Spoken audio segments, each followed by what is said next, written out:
Hi everyone, welcome back to Media Project with me Trias. Dan karena ini udah tengah hari waktunya kita bercerita. Tapi sebelum lanjut, buat yang belum subscribe, please subscribe dulu channel ini. Dan kalau udah, mari kita lanjut. Guys, pas lagi gabut, pernah gak sih kalian kepikiran kalau misalnya kita hidup tanpa lidah, itu apa yang akan terjadi? FYI, lidah itu emang bentuknya kecil ya, tapi perannya penting banget loh guys dalam hidup kita. Dan kalau sampai kita hidup tanpa lidah, mungkin ini yang bakal kita rasain guys. Let's go kita bahas. Oke, sebelum masuk ke pembahasan lebih lanjut tentang hidup tanpa lidah, kita harus tahu dulu nih, apa aja sih fungsi utama lidah? Mungkin udah banyak yang tahu ya, kalau lidah itu sebagai indera pengecap yang membantu kita untuk merasakan makanan. Mulai dari rasa asin, manis, pahit, asam, dan lain sebagainya. Yang kedua, lidah itu bisa membantu bicara. Jadi lidah berperan penting dalam pengucapan kata-kata. Tanpa lidah kita bakal kesulitan ngomong jelas guys. Jadi jangan remehin fungsinya lidah ya. Lidah itu penting loh. Kalau misalnya nggak ada lidah, kita nggak bisa ngomong. Selain itu, nggak cuma gigi aja yang berfungsi untuk mengunyah makanan guys, tapi lidah juga bisa membantu untuk mengunyah dan juga menelan makanan. Lidah itu membantu mengarahkan makanan di mulut dan mendorongnya ke tenggorokan buat ditelan. Dan last but not least, ini fungsi lidah penting banget. Lidah bisa melindungi mulut dari kuman. Jadi di bagian belakang lidah ada jaringan yang berperan melawan kuman yang masuk ke mulut. So, sampai sini kalian udah tahu kan seberapa penting fungsinya lidah. So guys, kalau kalian itu tiba-tiba bangun dan mendapati lidah kalian itu sudah hilang, itu adalah mimpi buruk yang menjadi kenyataan. Karena kalau kita nggak punya lidah, ini beberapa hal yang akan kita alami guys. Yang pertama, kita bisa kehilangan kemampuan mengecap rasa. Seperti yang kita ketahui bersama, lidah itu sebagai indera pengecap.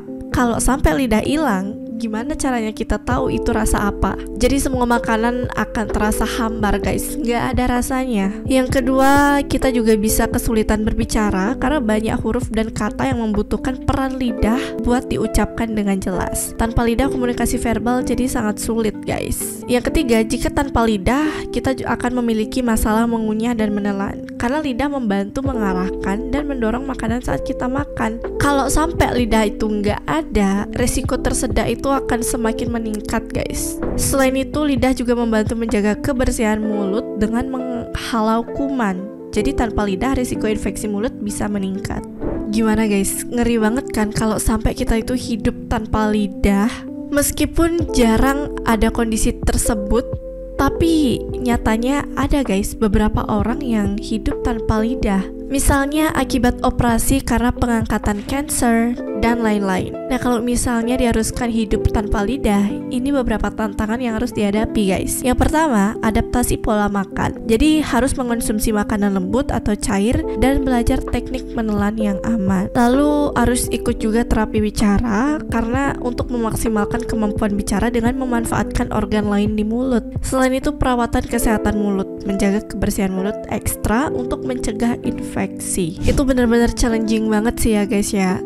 Tapi untungnya karena kemajuan teknologi saat ini, ada beberapa solusi yang membantu mereka yang hidup tanpa lidah guys. Yang pertama, prostesis lidah, di mana ada alat buatan yang ditempatkan di mulut untuk membantu fungsi mengunyah dan bicara. Next, ada juga aplikasi dan perangkat bantu bicara, teknologi yang membantu komunikasi bagi mereka yang kesulitan berbicara. Wah, keren banget ya idenya. Ini salah satu memanfaatkan perkembangan teknologi dengan baik, luar biasa sekali. Nah, dari sini kita jadi tahu ya guys, seberapa penting peran lidah dalam kehidupan kita. So please, kalian juga jaga kesehatan, jaga apa yang sudah ada di tubuh kalian. Jangan sampai menyesal di kemudian hari, oke? Dan mungkin untuk orang yang harus mengalami situasi yang tidak diinginkan seperti ini, kehidupannya tentunya sangat challenging dan juga tidak mudah untuk dijalani ya. Tapi dengan adanya dukungan teknologi dan menghasilkan alat-alat yang canggih untuk membantu keterbatasan tersebut, seseorang akan bisa beradaptasi dan menjalani hidup lebih baik lagi. So please guys, stay safe all dan stay healthy, okay? Anyways, gitu dulu pembahasan kali ini. Kira-kira kalian baru dengar tentang ini atau kalian udah pernah tahu sebelumnya guys? Aku mau tahu tanggapan kalian tentang pembahasan ini, so please tuliskan di kolom komentar. Kira-kira setelah ini kita bakal bahas apa lagi ya guys? Komen di bawah dong. thank you so much for watching, dan jangan lupa untuk like, comment, and share video ini. And see you next video. Bye bye.